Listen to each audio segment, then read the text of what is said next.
There are tons of stories out there about hacked Pokemon games. Some of them are really quite neat, such as the one about a version where you get a ghost as a starter. Some are ridiculous, as, well, silly stories about people dying after playing a game of Pokemon, or the game talking to them. God, don't these writers know less is more when it comes to this stuff? I digress. I grew interested in these hacked games that apparently are in any thrift store, on eBay, or handed out by homeless people to random passers-by. I didn't have the pleasure of meeting any of these creepy people. I merely found this particular cartridge in a trash bin when the garbage truck backed into my neighbor's dumpster. I noticed the game and asked the trash man if I could take it, and he didn't really seem to mind. It was thrown away, after all. I of course checked with my neighbor to confirm that they actually didn't want it.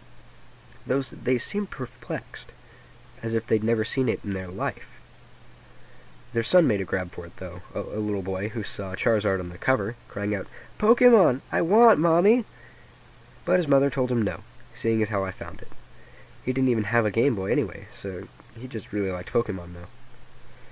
Thinking nothing more, I simply went home, looking at the cartridge's sticker on the way. Just plain old red version. The sticker torn slightly across the Charizard's neck. Not that was expected with such an old game. I had blue version as a kid, so I was a bit eager to see the albeit minimal differences the red version had. I was rather disappointed by what I saw when the title screen showed up. Pokemon. Strangled Red version. Well, damn it. It was a hack. Hacks were neat and all, but they had zero monetary value. The original was quite valuable by now, and I wanted to play Red anyways, not this crap. Oh well, it was free. Might as well try it, right? The name was odd, however. Strangled Red. It made no sense. Not even in a morbid description of someone being asphyxiated, as people turn blue when choking. Not red. Who knows. Maybe there was a pair of hacks, and I just got the red one or something. But the more I thought about it, the more interested I became.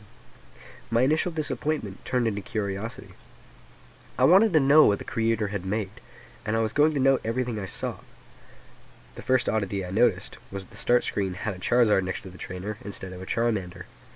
Also, the Pokemon never cycled through like the original versions did. It just stayed Charizard, even after 5 minutes of waiting. Shrugging, I hit start, noticing that there was no Charizard cry, as there was supposed to be. I saw that there was a continue option, so I figured what everyone else used to do with used games, and see what the previous owner had done. No. I looked in surprise. No? What do you mean, no? The game wouldn't let me continue, no matter what, though on the 4th attempt, I heard the Charizard cry. Quiet, barely audible, but there. Shrugging it off, I decided just to hit New Game, like I would have done after checking the old file anyways. The screen cut to black for a while. No Professor Oak, no starting theme, just nothing at all. Eventually the screen came back, showing a bedroom, 2 beds, 2 TVs, and a computer in the corner. My trainer sprite was the usual one, consistent with the original red version. I was curious as to why it didn't ask my name, though that was answered as I opened the pause menu, noticing that my trainer was named Steven. No, this wasn't my real name or anything. This game isn't self-aware or haunted, at least not that I know of. Just had a name chosen already. Curious, I saw he had a starter amount of money. No badges. He didn't look like Red, though. His hair was longer, almost reaching halfway down his back. Red's usual smile, replaced with a confident smirk. Honestly, I found this sprite much cooler than Red. Next, I checked out his Pokemon. A single Charmander, level 5, named Mickey. Nothing was really odd about it. Or, I should say her, with the name and all. She had beginning Charmander stats, only knew Scratch and Tail Whip, basic stuff. The game seemed to be relatively normal. Returning to the game, I walked out about the room, noticing Steven's long hair was present on the back of my trainer sprite when my back was turned to the camera. I didn't recognize the house, but I descended down the stairs to see more. Downstairs was another trainer, who spoke to me the instant I came down. Mike. Ready yet? Steven. Yeah. I assumed this Mike was my rival, pre-decided for me, a replacement of Blue, most likely. Though I thought back to my bedroom only having two beds, realizing they weren't just rivals, they were brothers. They talked back and forth, basic Pokemon dialogue, become a Pokemaster, catch 'em all, stuff like that, before having a little argument over which is better, Charmander or Squirtle, which of course led to the introduction battle, like the one in 1 versus Blue in Oak's lab.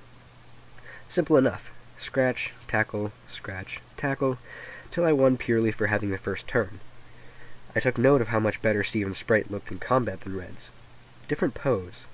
His hair looking like it was blowing in the wind. A brief, minor upgrade, but still, much nicer. I left the house after some more banter with my brother, stepping out into the Pallet Town theme. Going to the east, I found that this was indeed Pallet Town. The house was just simply on the outskirts to the west. I noticed that there was no mysterious grassy field like normal in Pallet Town. Wandering about, I decided to check in on Red's home. His mother was inside, and when I went to talk to her, she commented on how handsome Stephen looked, hoping her son would look up to him as a role model for when he became a trainer himself next year, which, of course, led me to realize that this game took place a year before the original Pokemon. Red was even upstairs, playing the SNES in his room, commenting, "I'm going to be the best too when it's my turn." I was starting to like this hack. It was interesting. A completely new adventure, different character. Hell, Steven even seemed to have a history with the people in this town. A reputation. A personality beyond the silent protagonist. The people in town talked to him as a person, making conversation, not just spouting tutorial crap. Even Blue's sister had a new dialogue. They seemed to be in a relationship, too, as the dialogue ended with a kiss and a heart over her head. Professor Oak simply wished me well, giving me a Pokédex to aid my adventure. He wasn't giving it to me for the real reason behind the adventure like every other Pokemon game out there, but he gave it to me out of kindness, something to help me along my way, a gift. I was liking this more and more with each second. This game seemed to have an actual story now. I was somebody, not just a cookie-cutter protagonist anyone could be, not just some blank sheet that I could be replaced without notice. The story was different. Though the actual gameplay remained unchanged, I went north like I was supposed to, went from town to town, collected badges, received the praise of the leaders. Steven's fame even seemed to spread, as some NPCs would talk like they knew him. I used Mickey for every battle, and she was growing surprisingly fast. She handled Brock with ease, even pounded Misty with no trouble at all. She wasn't as adversely affected by super effective attacks as others, did more damage than a regular Charmander. She was a veritable powerhouse. She even became a Charizard at the mere level of 25. Not bad at all, I must say. Things started to get weird, though, as soon as I reached Lavender Town. I know, Lavender Town is the focus behind every creepy story and the like, but it was the only place that was noticeably different. There was no Team Rocket invasion, which I found odd, though I did remember that this was a year in the past, so the invasion wouldn't occur until Red's time. I tried to enter Pokemon Tower, aiming to get a Ghastly, but that's when it went odd. Steven, I have no reason to be here. Steven wouldn't go into Pokemon Tower no matter what I did. This was weird. I mean, hell, there are like a million places in Kanto you really have no need to be, like random houses with nothing but children NPCs, for example. Why was it here that Steven wouldn't enter? With a shrug, I figured that I wouldn't need a Ghastly, seeing as Mickey could handle just about anything. So I simply went on my way. Lavender Town serving no other purpose than a passageway with a Poké Center. The game progressed normally from there. The remaining gyms fell, and eventually I made my way to the Elite Four and defeated them. As with Blue, my brother, Mike, was there before me, initiating the championship battle, which Mickey swept with ease. The aftermath of the battle was quite pleasant. None of the tension that was present between Red and Blue at the end of their match. The brothers congratulated each other on their progress and shook hands. Before the screen went to white, no Hall of Fame, nor any credits. When the screen came back, it was at the house again. Two brothers sitting at the computer, conversing with each other. Steven, I don't want to. Mike, come on, I just gotta borrow her for a split second, just to finish the Pokédex. The entry won't register unless she recognizes me as a master for just a second. Steven, but she's mine. Mike, I promise I'll give her back. Come on, please? Dialogue box. Yes? No. I was a bit perplexed, so I hit no to be cautious. Mike. Come on. Please? No. Mike. Come on. Please? I realized this would simply continue to loop until I hit yes, so I did, just to see what would happen. Mike. Alright, this will take just a sec, then we can both be Pokemasters. Steven's dialogue was blank. The screen changes the animation shown when two people trade Pokemon, which I found a bit weird seeing as how I was solo, but whatever. This is what was apparently supposed to happen. Mickey went first. I watched lazily as she began to travel down the trading tube. That made me jump. The sudden noise resonating through my silent bedroom, loud because the volume was all the way up. Looking at the screen, I noticed the game had seemed to freeze. Mickey was still in mid-trade, but the game wasn't doing anything. With a sigh, I turned off the game, wondering when my last save was. When the game turned back on, I stared for a moment at the start screen. There was no Charizard next to the trainer. Upon pressing start, I saw the new game option was absent, leaving only continue. This was strange, to say the least, so I selected it, the game starting without even showing my status as usual. My jaw dropped at what I was greeted with. 1 year later. The Lavender Town theme came first, playing its normal way, the screen slowly fading from blackness. Steven was in the Pokemon Tower, which made the music even stranger, seeing as how the tower had its own theme. He was standing on top of a tombstone, or in front of a tombstone, not doing anything. Wondering what was going on, I pressed A. Steven. ... Confused, I tried walking, realizing I was indeed in control at the moment. Brought up the pause menu and checked my party. Mickey was gone. Not just Mickey, though. All Pokemon were gone. My trainer had nothing. The Pokédex was absent from the menu. His bag was empty. Honestly concerned now, I checked his trainer card. He had no money. No badges. His playtime was 8,795 hours, which was impossible, as I only logged in 30 hours to the game total.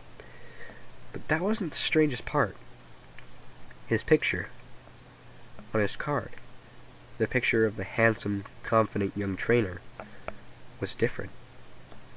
His eyes were blank. His face turned slightly down. That smirk of his was gone, replaced by a lack of any expression at all. That long hair of his, before in a perfect perm, was now messy and unkempt. I couldn't look at him any more. Closing the menu, I went to move out of the tower, but with every step I took away from the tombstone, the screen flickered, like it does when the Pokemon's poisoned. Gulping, I brought out the trainer card again. His picture was getting worse. Every step I took, he hung his head more and more. His shoulder slumped. He bent over. By the time I had exited the tower, he was on his knees, hands to his face, hair draped across him. I had guessed already what was going on, but that clinched it. I began to put some things together in my mind. I'd always wondered why there was no champion in the original games, besides your rival. Why is it you, the protagonist, had to beat your rival when he just waltzed in? No previous champion to challenge. Then it struck me. The answer was right here. The previous champion gave up. His precious Mickey was apparently dead, and with her, so died part of him. His Pokédex, the other Pokemon, his badges, his fame, all of it. He threw it away. In that year, the year that I missed, the year where all those hours came from. Listeners, I even did the math, and there's 8,765 hours in a year. Add that to my 30 from before, and it matched up. Even so, the game kept going. This should have been an ending, so I thought. I mean, what else was there to do? I had no Pokédex, no Pokemon, nothing. What was I supposed to be doing? I talked to everyone in the town, but they all said similar things. You okay? Still mourning, I see. Everything will be alright. Please, is there anything we can do? Stephen never replied to them, and they all simply said the same thing over and over. I couldn't put the game down now. It was all so strange. Curious, I headed off to the tall grass, and eventually got into a battle with a Rattata. No Pokemon was sent out, just Steven's sprite. I was wondering how I'd battle. Wild Rattata left you be. The battle ended without anything happening. This was certainly interesting, and it happened with every Pokemon I encountered. Wild Pidgey ignored you. Wild Ponyta wandered off. The music never changed either. No matter where I went, Lavender Town theme came from the speakers, following me, sometimes slowed down slightly, sometimes not. I searched everywhere, every town, talked to everybody, wondering just what the hell I needed to do. My frustration was mixing with the depressing atmosphere of all this, making the experience altogether unnerving and very uncomfortable. But I couldn't tear myself away. I was starting to get a bit angry, though. Nobody telling me anything besides giving me their condolences and trying to give me items like lemonade or coffee, each met with, "Steven, no." I slapped myself for idiocy, suddenly realizing how likely the answer was right in front of me. Pallet Town, of course. When I went there, though, which took a really long time, having to walk, no Pokemon to fly with, no bicycle to ride, and Steven only seemed to move half the regular movement speed. It wasn't much different. I tried talking to Professor Oak. Oak. "Oh, these things happen. You were just unlucky." Next I tried Blue's sister. "Please, don't leave home again." Red's mom wouldn't even talk to me at all. With nowhere else in mind to go, I walked to the west, finding the house from the beginning, which I hadn't visited since leaving Pallet Town. Inside was Mike, but talking to him was just useless. "Mike, I'm so sorry." I pondered for a moment, as if this was really the ending. Steven doomed to do nothing but roam Kanto in misery, haunted by the memories, forced to listen to everyone's concerns about him. As a last-ditch effort to do anything, I went to the bedroom and walked over to the bed. Dialogue box appeared. "Steven, I'm going to sleep." The screen faded to black for a moment, and suddenly faded back in, the world having a darker tint to it, the Mike sprite laying in the other bed. I assumed this meant it was night. "Steven, I'm going to do it. I'm going to do it." Do what? Again, I had no idea. Tried inspecting everything in the room. Nothing happened. As soon as I left the house, another dialogue box. "Steven, it can bring her back. It can do anything." What in hell was it? Something that could do anything. I couldn't for the life of me figure it out. Wandering about, I tried to leave Pallet Town the usual way. "Steven, not that way." He wouldn't go any further. I tried the homes. "Steven, screw them." I quirked my eyebrows at that, forgetting for a moment that this wasn't a real Pokemon game. The vulgarity just kind of caught me off guard. I continued to look around, but there was nowhere I could go. Until, of course, I accidentally stepped in the ocean. Steven walked right in. Only the upper half of his sprite was visible, like the swimmers you encounter in Cerulean Gym. I didn't know he could swim. "Steven, the missing one." "Missing one?" I paused for a moment. No, he couldn't possibly mean that. I hadn't tried the missing no trick on this hack yet, but it just fits too well. That has to be what he meant. I swam all the way towards Cinnabar. I began to feel something was off, more so than already was. Silence. Lavender Town theme had stopped, and there was no noise at all, nor any Pokemon. I just kept going, finding Cinnabar, swimming up and down the east coast. Lo and behold, Wild Missing No appeared. "Steven, mine!" Wild Missing No was caught. What the hell? Steven didn't do anything. He just commanded that atrocity of broken data to join him. No, become his possession. And it did. I was getting more and more disturbed by all of this. Checking the start menu, I saw that Missing No was not in my party, but instead, it was an item, making things even stranger. I checked the trainer card as well. Steven has his back to me, his long hair draped behind him. his hands in his pockets, nothing else. Remembering what he said at the start of the night, I realized what I had to do. I swam to land and made my way to the northeast, to, where else? Lavender Town. Along the way, I noticed all the trainers, oddly still out at this hour, wouldn't look at Stephen, all of them turning when he passed, even those that were normally static. I tried talking to one of the officers in the guardhouse-type buildings.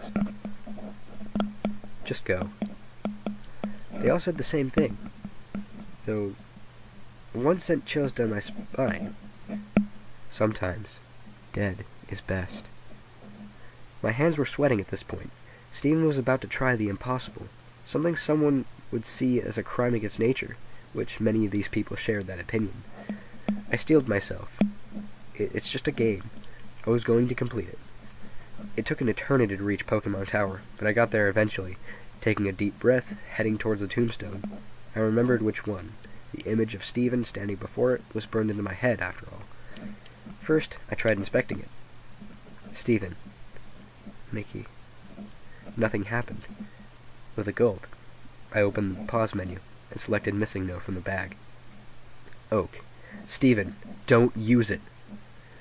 I was reminded of when Professor Oak would magically tell you that you couldn't use a key item somewhere, like when using the bicycle in a building.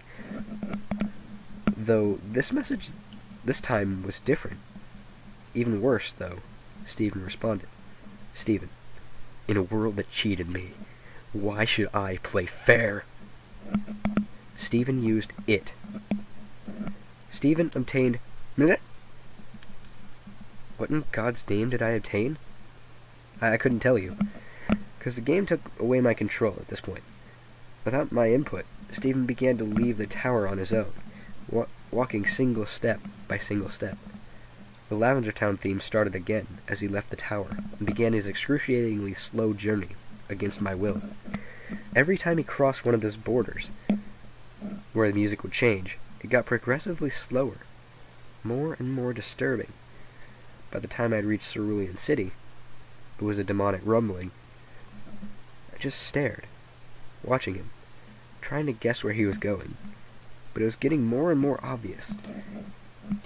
He was heading to Pallet Town. Music had all but stopped when he got there, playing single note by single note. He went exactly where I had guessed, right to his own house, inside and up the stairs. At this point, there was no music. Stephen moved step by step, stopping at his brother's bed, turning to face him.